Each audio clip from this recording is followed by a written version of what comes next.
Hello and welcome to the Cristo Rey Network Virtual College Fair. We are so excited to have you participating in this event today. This is our panel, Financial Aid 101, and we have so much information for you to hear today and learn about, but we have some housekeeping announcements to get started. Your camera and your microphone are off, so our panelists cannot see or hear you. But you can ask questions at any time throughout the presentation using the Q&A button on your screen. We hope that you will be dropping in a lot of questions to really personalize this experience.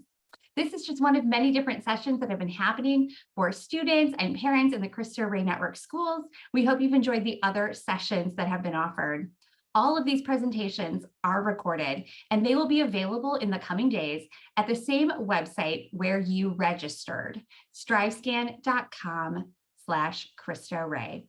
And now I would like to turn it over to our panelists today. Bianca, take it away. Thank you so much, Jennifer. As Jennifer mentioned, this is the Financial Aid 101 workshop. And so I'll be going through some foundational financial aid information that's important to any high school student that's planning on going to college in their future. So quick introduction to myself. I'm the Director of College Initiatives for the Cristo Rey Network, which is a network of 38 high schools across the country in 24 different states. Along with me, our VP of College Initiatives, the both of us have offered up this virtual college fair to help your child or you as a senior or junior just get a little more prepared and get a little more information about the college process. And so I hope that you spent some time interacting with colleges today, interacting with admission reps, and then of course today we'll be engaging with some financial aid information. The way that we'll spend the next few minutes, the next 40 minutes together is I'll go through some financial aid terminology so that we have an understanding of some of the common terms that we use as practitioners within this field. And then we'll also we'll spend a big chunk of time talking about the process to receiving financial aid. And that is the most important piece. So we'll spend a lot of time there. I'll highlight some common myths that you may have heard, from other parents or other students. And then of course, we'll do a wrap up. Just as a reminder, any questions that you have, feel free to post them or put them in the Q&A section. And I'll make sure that I'll get to those questions at the end of our time together. So to begin, this is a snapshot of what seniors are doing right now. And so if you look, it's a snapshot between August to January, and it's broken up into 3 sections. Those 3 sections are college admission, so it's getting into the school, college affordability, that's paying for the school, essentially being able to afford the school, and then college selection, that's choosing which colleges to even apply to. And so within these 3 sections, you'll notice that the fall semester has a lot going on. And so if you're currently a senior or you're a parent of a senior, I commend all of the work that you and the college counselors are doing. And I also want to recognize that this is the time to really put your head down and focus in on your college process. So if you've got any extra stuff going on in your life, try to put that on pause just so that you have some time to work on your personal statement, to work on and talk to those teachers about your letters of recommendation, take that SAT test again, work on your Common App, work on your financial aid stuff, which we'll go into in just a second. And then of course, engage with college fairs, talk to colleges, develop a list of colleges that you're planning on applying to, get that approved by your family, by your parent, have that reviewed by your counselor, and then of course, demonstrate interest. Really quickly around demonstrating interest. So what that essentially is when you go to a college fair, when you email a college rep, when you visit a college, colleges take note of that and they want to know that you're interested in their school because they want to admit students that plan on going to their school, right? And so if you are ever curious what goes into whether or not you will be admitted, of course it's grades, of course it's extracurriculars and things like that and your personal statement, but it also includes how many times have you engaged with them, how many times have you emailed them, How many times have you gone to a virtual fair or in-person fair? So what you're doing today is really, really helpful, and it's actually helping you get admitted to the school that you want to go to. So I'm going to highlight the college affordability piece because that's what this workshop is about today. The first thing that you maybe should have done already, but if you haven't, that's okay. The first thing you should have done in terms of financial aid is gathering documents. So that's gathering your 2021 federal taxes, not your state taxes, but federal taxes, and then collecting those 2021 W-2s. And then in October, which we're in right now, you start the process of actually filling out those applications. And by December, hopefully you have some acceptances. So here's now that college affordability piece, but instead of going August through January, this is for the full year, August through July. So I'm going to highlight that again. Gathering your taxes and your W-2s, that happens in August and September. Between October through December, you should be filling out FAFSA. You should have that completed. And you should also fill out what's called the CSS profile application. It's sort of a financial aid application part 2, but only certain colleges require that. And I'll show you what colleges require it, but only certain colleges require that. So that may not be applicable to your student or you if you're not applying to a college that requires it. And then between December and April, you'll start to hear back from colleges and whether or not you've been accepted, right? After you've been accepted to the college, they start to ask you questions about those financial aid applications that you filled out in October. So whatever you put on the application in October, they're going to ask you some questions about that. For instance, if you put on the application on FAFSA that there are 4 people in your household, in January or in in March, once you get accepted, that college may say, cool, you said that there are 4 people in the household. Who are those 4 people? Please fill out this form, okay? So that's called the verification process. After you've done verification, you then finally get how much money the college will give you, and then how much money the government will give you, essentially called an award letter. And the big date to know, the day that I want everyone to put on their calendar, is May 1st.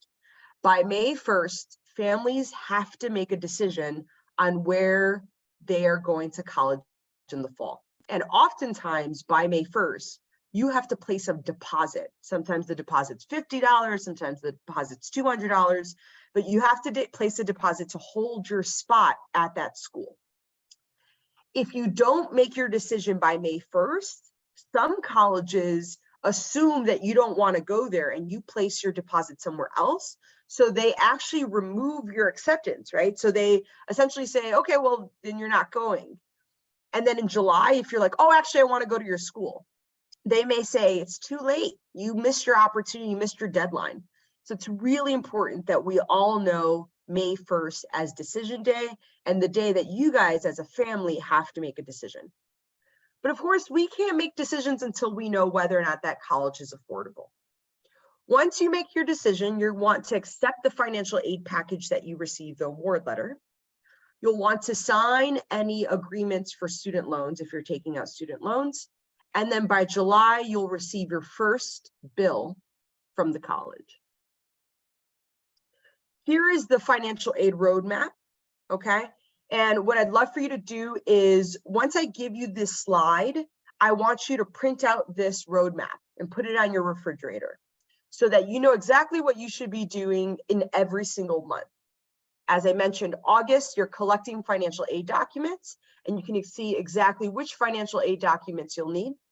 You'll also need your social security number for the student. Make sure you know what that is, look at the card. In September, you should discuss your financial situation with your family. So if you're a parent, you're discussing this with your child. If you're one of the students, you're discussing this with your parents, right? You should discuss what's the maximum out-of-pocket cost that our family can afford, okay? That the student should really know that. The guardian should identify that. And ideally, you have that conversation with your counselor. Because the reality is that counselors, there are certain colleges that give more financial aid than others. There are certain colleges that cost less. And so as long as they're aware of what that number is or what that range is, they can better serve you and put colleges on a list that suit your affordability needs. You should also around this time discuss payment plans and loans. Does the student feel comfortable taking out some student loans? How much is sort of the max? Do the parents want to take out loans, etc.? The other piece that you may want to talk about is payment plans. Are you guys planning on doing payment plans? So just like sort of generally discuss what is the financial situation that you guys are currently in. In October, you'll want to complete your financial aid applications. That is FAFSA, and you should do that at the latest by January. So have it fully complete no later than January 1st. So for those of you who've already completed FAFSA, congratulations, you've already taken that first step. You'll also want to complete the CSS profile. And again, when you get this presentation, you can click on this link and it will take you to the schools that require the CSS profile. In February, once you've been accepted to college, or once your son or daughter has been accepted to college, you'll want to call the financial aid office at those colleges and you'll ask them this exact question. Are there any forms or requirements we need to submit before we receive a financial aid award letter? Write that question down, ask that exact question. Here's why. Sometimes colleges only notify the student via a portal, via a section of the portal. And the most common barrier I see to receiving financial aid outside of completing the application is that the students don't know that the colleges are asking for other information because they emailed it, they mailed it, they did all these other things, right? And so to help clear that confusion, make sure that you are calling the financial aid office and you're asking this exact question. After you've completed whatever forms or questions that they've had, that the college has had, you'll then receive the award letter. And I want you to share that award letter, make a copy, share that or print it out, share that award letter with your college counselor. Your college counselor will then help calculate what your true cost is. And we'll actually show you how they calculate that true cost later. Again, in May, you have to compare all your award letters. My ask from the parents on this call and from the students on this call, collect at least 3 award letters, okay? And compare at least 3 award letters.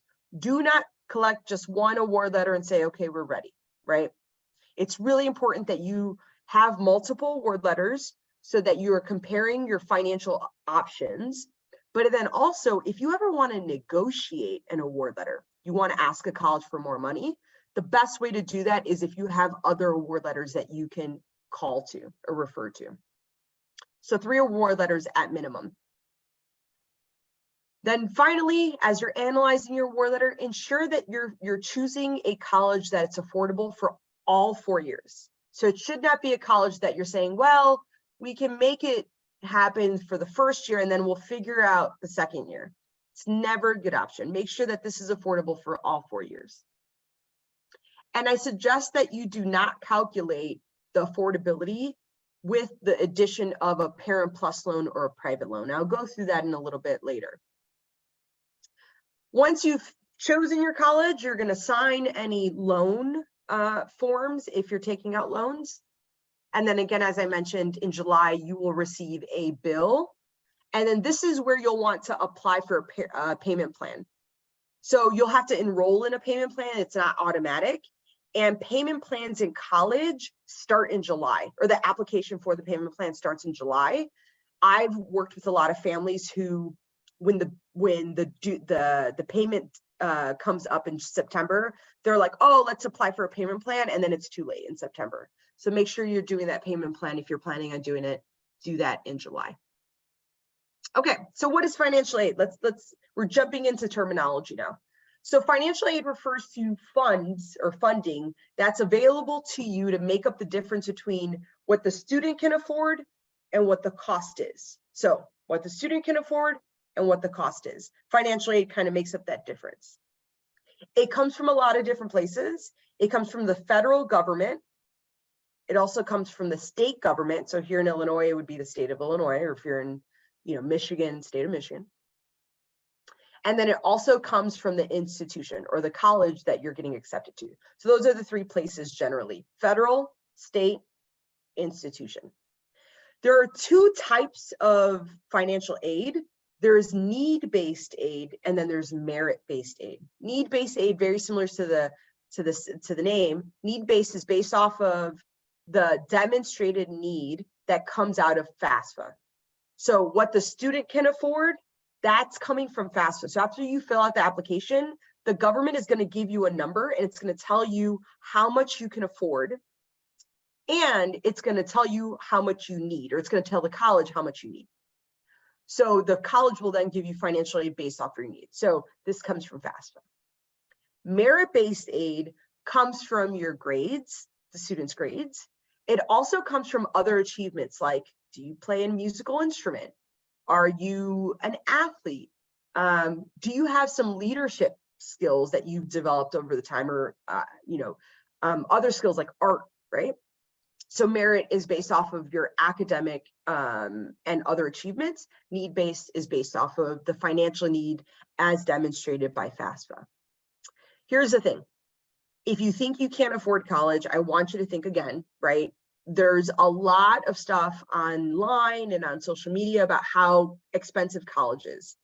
And college is very expensive, but it's most expensive for people who don't apply for financial aid. And actually, every single year, we have thousands and thousands of students go to college for a fraction of the price because they have taken all of the right steps to make it affordable for them. So I want you to know that there is a lot of financial aid out there for you and for your family. So again, types of financial aid. We've got scholarships, grants, loans, work study. Those are the big four chunks. Scholarships and grants, that's gift aid, what we call gift aid. That doesn't have to be repaid, obviously, right? Like you get a scholarship, you don't have to pay that scholarship back. That's just free money that is being given to you. Grants, same thing, free money that's just being given to you. Don't worry about it. You collect it, you take it, and you're good to go. The other two we call self-help aid, right? Because you're kind of helping yourself out. Those are loans. So you get a loan now, you have to pay it back later. So you're helping your future self is helping yourself now. And then there's work study, right? And work study has to be earned. So a little bit more about the self-help aid. So for federal grants, there's a few federal grants. There's the Pell Grant, there's the FSEOG grant, and then there's the Teach Grant. Grants kind of change, right? There were different grants back in the day, so financial aid changes over the years. The one that you really need to know is the Pell Grant. That one doesn't really change year after year, okay? And the Pell Grant is based off of need, based off of the information you put down on FAFSA. The only way to receive the Pell Grant is if you complete FAFSA. And if FAFSA demonstrates, or if FAFSA essentially calculates that you need the Pell Grant. The second is state grant. So this is funded by the state. Every state has a different calculation and a different process. And here's the thing about state grants. They have deadlines and they run out of money. The federal government, you can apply at any point. You can apply to FAFSA at any point and you'll get the Pell Grant, right? If it demonstrates that you need it, you'll get it. State grants, though, states often run out of money.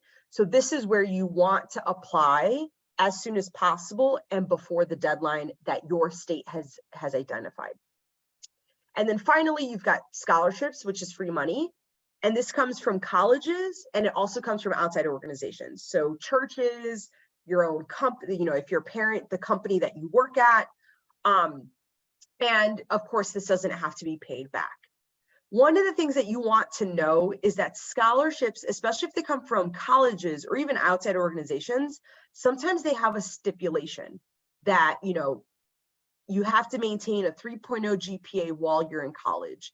And it's really, really important that after you receive that scholarship, that you look at all the fine print and you see and you ask, what do I need to do to make sure that I get this scholarship next year?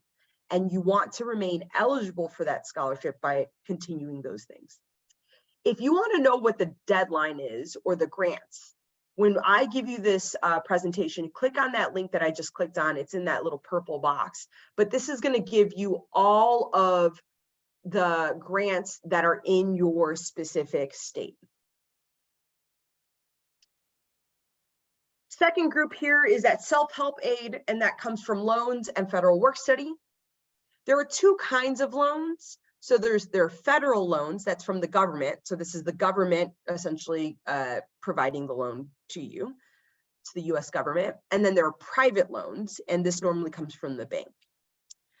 The US government loans are the ones that are most often eligible for the forgiveness. All of the student loan forgiveness that you've been hearing, the public service loan forgiveness, that's coming from the US government.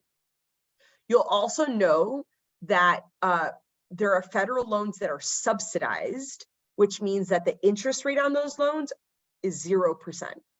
So really the best loan that you will ever take out is going to be a federal student loan.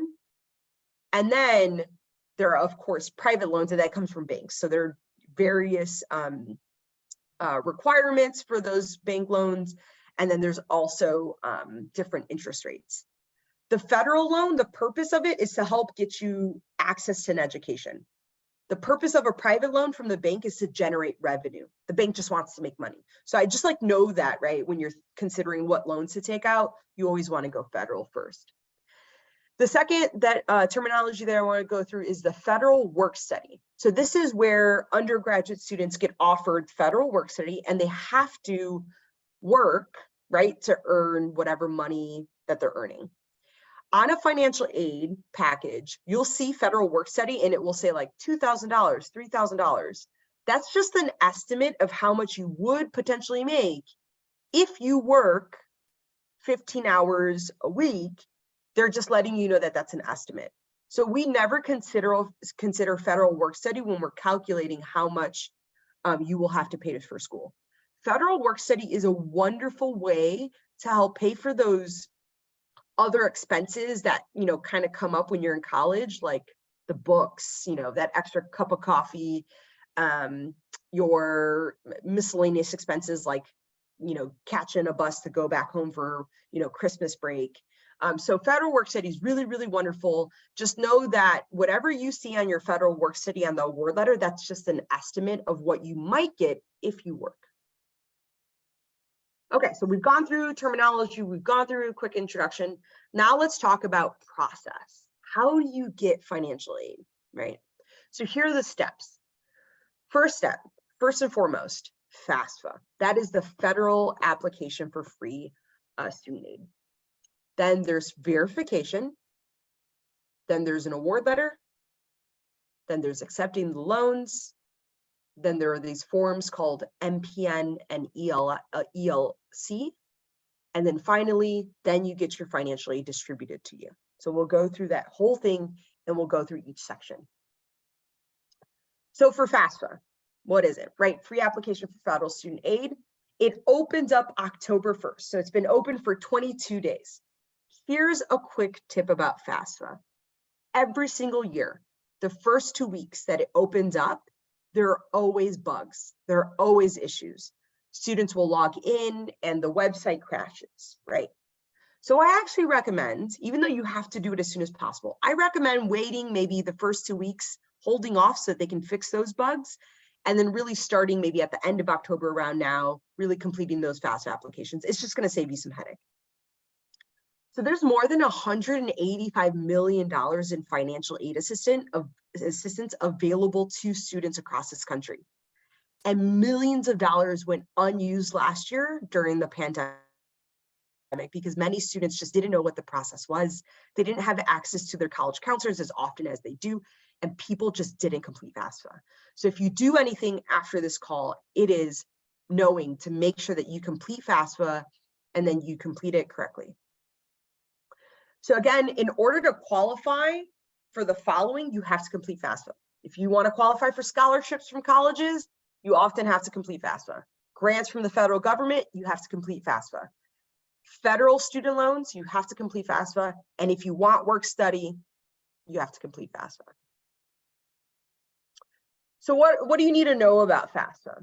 Well, the first is it has to be completed annually. And what I mean by that is seniors will complete it this year for next year's financial aid.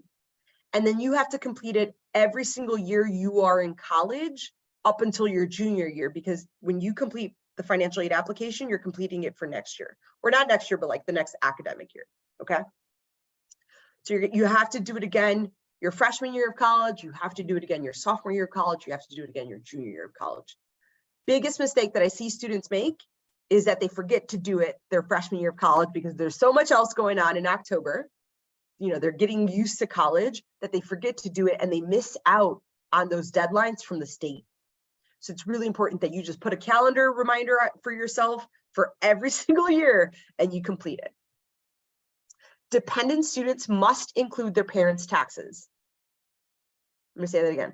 Even if you don't live with them, you have to use your parents' taxes, okay? If you are a dependent student. Now, if there are any people on this call and they think that they're independent students, I'm happy, put your question in the Q&A. I'm happy to answer those questions for you. But if you're a dependent student, which means that you have either your adopted or biological parents, even if you don't live with them, you still have to put them down.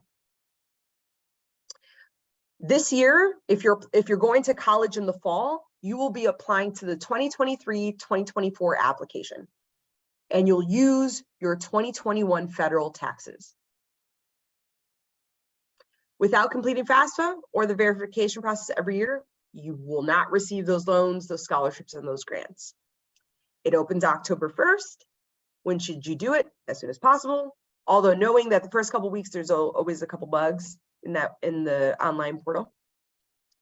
Why should you complete it? Well, state grants, why should you complete it early? State grants often are a first come, first serve basis. And then once the money runs out, it runs out. But normally it doesn't run out like right away. It's not running out in October. It's not running out in November. It runs out in like February, right? It runs out, if you're trying to do FAFSA in July, it's probably run out. So make sure you're just doing it the first couple months. And you could miss out, like if you're here in Illinois, you could be missing out on $7,200. It's a lot of money that you could miss out on. How should you apply?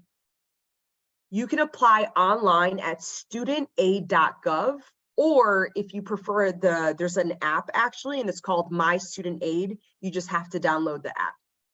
I actually prefer, as a counselor, I prefer studentaid.gov because there's just a lot more information and help text available on the website version.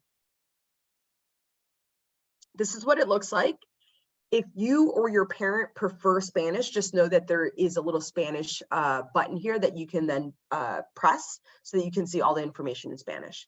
You'll want to hover over FAFSA forms and then click on complete the FAFSA form.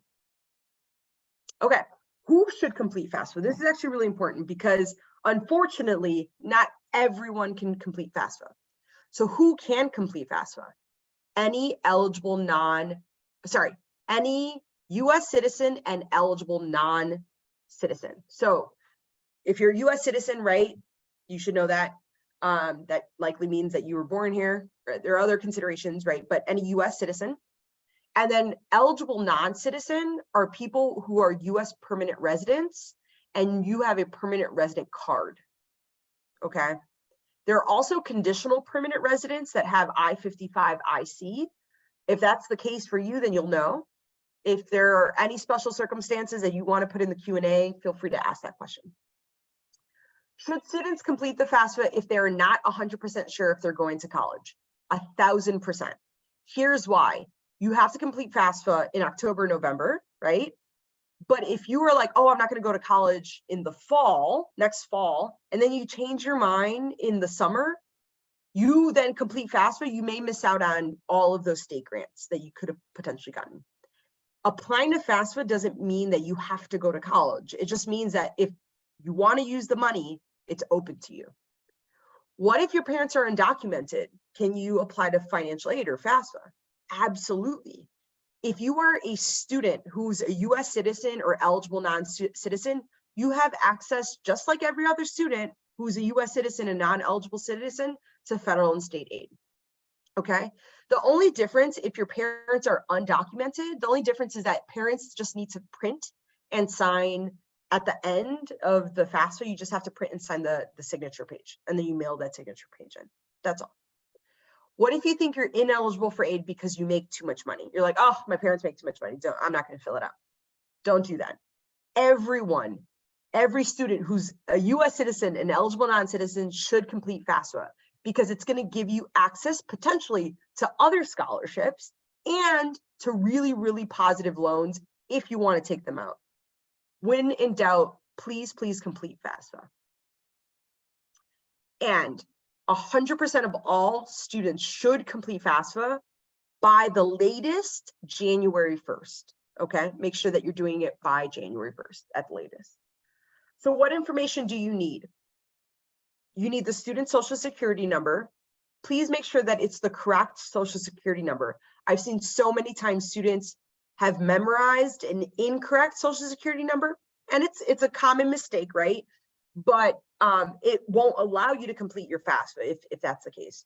So this is the time to grab that social security number card and actually look at the card and make sure you've got the right number. If you're a permanent resident, then you'll want to grab the alien registration number. You'll want to collect the records of income. So the parent and student 2021 federal income taxes. If the student didn't work in 2021, or if the parent didn't work in 2021, obviously then you don't collect those, and that's totally fine. And then W-2s, you want to collect W-2s, and then any other record of income earned or worked. So if you have your own business, you'll want to collect those. If you receive child support or pay child support, you'll want to collect that information to make sure that you're adding in the correct number. One of the most common questions I get is, my student worked a random job over the summer in 2021, but like they didn't file taxes. So do we like have to actually collect the W-2s? Yes. And you need to put the exact number. You can't just say, oh, I made like $1,500, because the college is going to ask you for a copy of that W-2. And they're going to be looking to see that the number is the exact same that's on the W-2 as it is on FAFSA. So please, if you're a student who worked in 2021 and you're applying for FAFSA now, call that employer and get a copy of your W-2s. You'll also need to collect information about your assets. So savings, certificate, like CDs, stock options, bonds, and 529 plans. And then finally, you'll need an FSA ID. You can click on that link to start your application for the FSA ID. That's just a way for you to sign. Once you have all that documentation, you'll complete the FAFSA. And literally, the FAFSA will give you a line to look at. So they say, what's your information? And then they'll say, for this question, look on your taxes on line C. So you're just following the directions. But outside of that, our Cristo Rey counselors are putting on workshops right now, and they're available to meet with you right now and throughout the year to help you complete FAFSA correctly. This is an important initiative at our network. And so just know that the resources are out there for you to complete this. Once you've completed FAFSA, you'll receive a student aid report. And it looks like the little form on the left-hand side. And you'll get that emailed to you. And then it will also be a PDF when you log into FAFSA after about a week of submitting it. On your student aid report, you've got something called EFC. EFC is expected family contribution. So remember, I kept saying how much the student can afford, or the demonstrated need. That's essentially your EFC. So how much the student can afford is the number that you get on that EFC. And you can see the number will be right here. So this fake student aid report says 7,256. So the government is saying this student or this family can afford 7,256. We have many students who it says 0. This is not the number that you will pay. This does not mean you will pay 7,500, for this 7,256 for college. It doesn't mean you're paying $0. It just demonstrates to the college how much this family needs to make college affordable. And it's based off of, FYI, it's based off of the income that you put down on FAFSA and the number of people in the household, and a few other things. Also on your student aid, it will tell you how much money you are eligible to receive in the Pell Grant. Okay, some common myths here. Is it pointless to apply if you make too much money? Nope. Please apply even if you think you make too much money. I can use my grandmother instead of my parents because she makes less. Please don't make this mistake. Oftentimes we get some families that do this, and then at the end of the year, they're unable to go to that college because the college just doesn't give them financial aid because they incorrectly put this information down. The only way you can use your grandmother is if your grandmother is your adopted parent, like your grandmother is now your adopted parent. Okay. If you're an independent student, that's a different case, and we can talk about that later. You must use your parents or biological parents or adopted parents on their taxes. My parents are undocumented, so I cannot apply. Again, if you are documented, you can apply for financial aid. My parents don't file taxes, so I can't apply for financial aid. Nope. If your parents don't file taxes, you can still apply to financial aid. And if your parents don't file taxes because they didn't make the required amount to file taxes, even more reason to file taxes. That means that you're likely eligible for a lot of financial aid. Please make sure you're applying.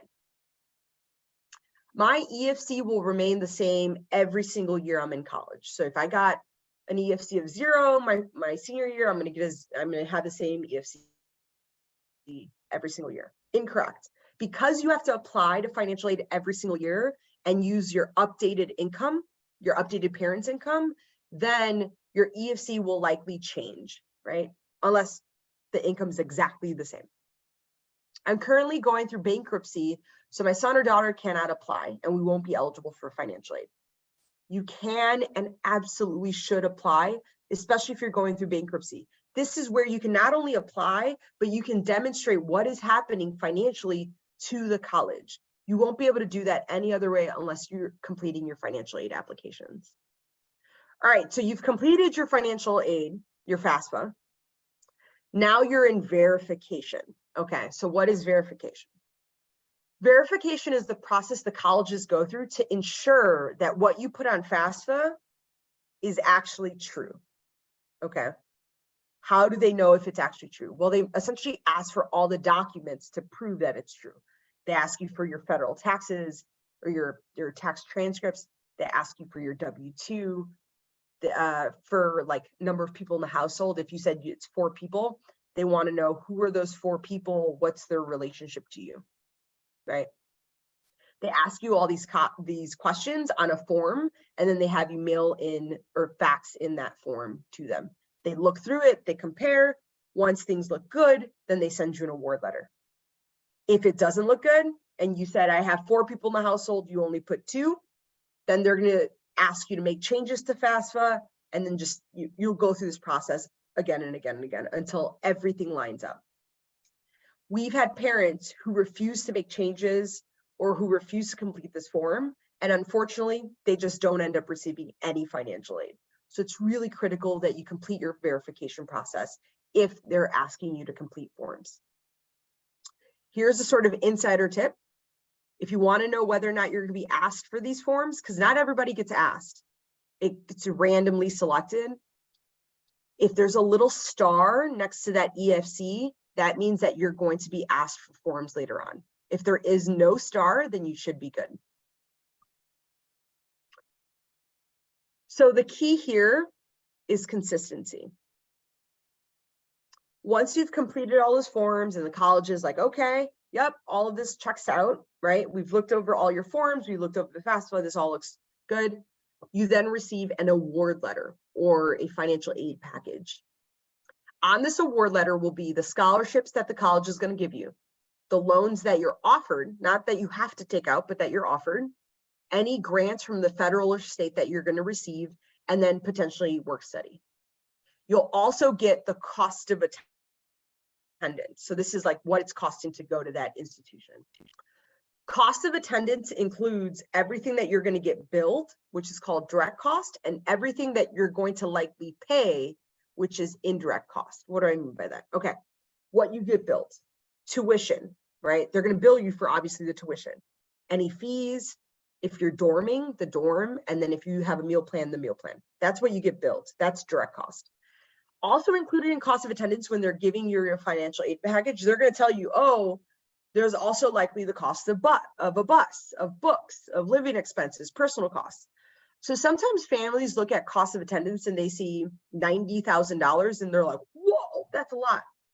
That may not be all the things that you get billed, because they may be estimating the cost of a flight. They may be estimating the cost of books, the cost of living expenses. And those are all just estimates. They're telling you this so that you can start making plans for what you may pay, right? So here's a real award letter. This is actually from a Cristo Rey student. We took away the name so that you don't, it's all anonymous, but this is what an actual award letter looks like for Lycoming College. And the student's EFC was 0. So let's look at this together. So you'll notice on the left-hand side is all the financial aid that you get. And on the right-hand side, they broke it down by fall, spring, and then total.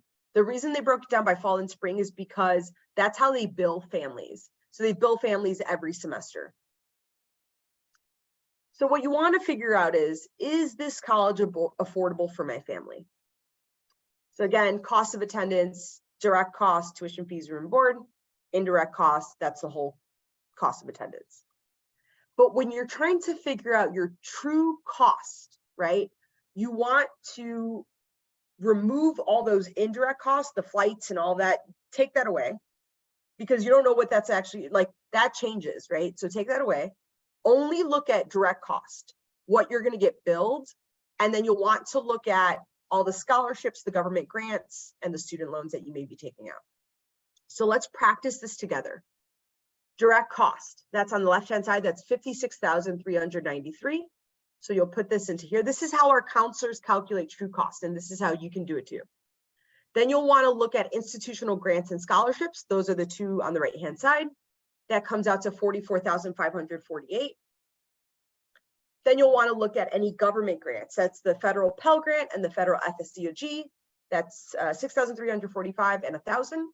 Add that in there. Subtract the institutional scholarships and the grants from the direct cost.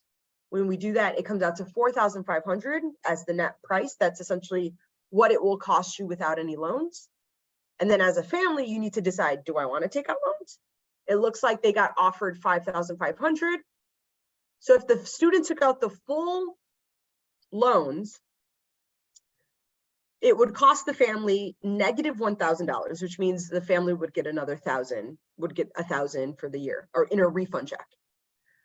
So while the direct cost was $56,000 and the cost of attendance in general was probably $70,000, for this school and this family, it actually cost them $0 if they took out some loans, right? So it's really, really important that you are considering what the true cost is to you. Give this to your college counselor, they'll help you calculate it. Okay, some common myths.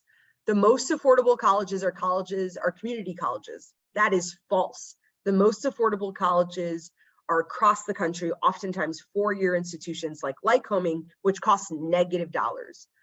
If you want to know what affordable colleges are out there, there's a link for the college checklist that tells you which colleges those are. I'm running out of time here, so feel free to look at these other myths. I wanted to go through some student loans, and I want to share with you for the 2023-2024 application what all the financial aid is, but which loans you should take out first if you're taking out loans, okay? For the federal government, you get two kinds of loans, federal direct subsidized student loan and the federal direct unsubsidized student loan. That's here, okay? You have to apply to FAFSA in order to be eligible for it. The interest rate is 4.99, but if you take out the subsidized loan, there's no interest while you're in college. So if you're in college for 4 years, there's no interest while you're in college. You can actually pay it back while you're in college, and it's a interest-free loan, okay? That's the first one you want to take out. If you need a little bit more, then you take out the $2,000. That's what we recommend when you calculate your loans. That's a healthy amount of loans. Loans are okay to take out if it's the direct subsidized loan and the direct unsubsidized loan. When it starts to get into a place that we do not recommend and counsel families is when you have to take out the Parent Plus loan, which is an interest rate of 7.5%, or private loans, and that's banks. Just know that the Parent Plus loan, you have to apply to that, and they check the parent's credit score. So of course, take a look at that in there. Again, some common myths. And boy, I am running out of time, so give me just a couple seconds here. I'm gonna take this here. Taking out student federal loans is not a good financial move. Not true. Feel free to take some out. Before we go, I'm gonna see if I can get out of this. You'll want to sign your master promissory note and entrance loan counseling, which is in short, that's on here, which is in short, just a way for you, it's a quick quiz, and it's also just a way for you to list out your agreements that you promise to pay back those student loans, right? Unless you get them forgiven from the government later on. But nonetheless, this whole presentation is available to you, and I'm putting it in, where can I put it in the chat? Is that possible? Yes, the chat would be perfect. You can send it to, as long as your to says everyone, it'll go to all of our attendees. So attendees, you can click on the link in the chat and definitely be sure to open that up and save it for you to look at later. Thank you. And actually, before we go, when this chat, like when we close this room down, you won't be able to access this link again. So please click on this link now so you can refer to the presentation that I just shared. Thank you so much. Again, for those of you on the call, feel free to reach out to your college counselors for other questions. Thanks. Thank you so much, Bianca. There's so much to share about financial aid, and I know this is going to be helpful for both the families and students who joined us live and on the recording. So thank you so much for sharing all that knowledge and expertise today.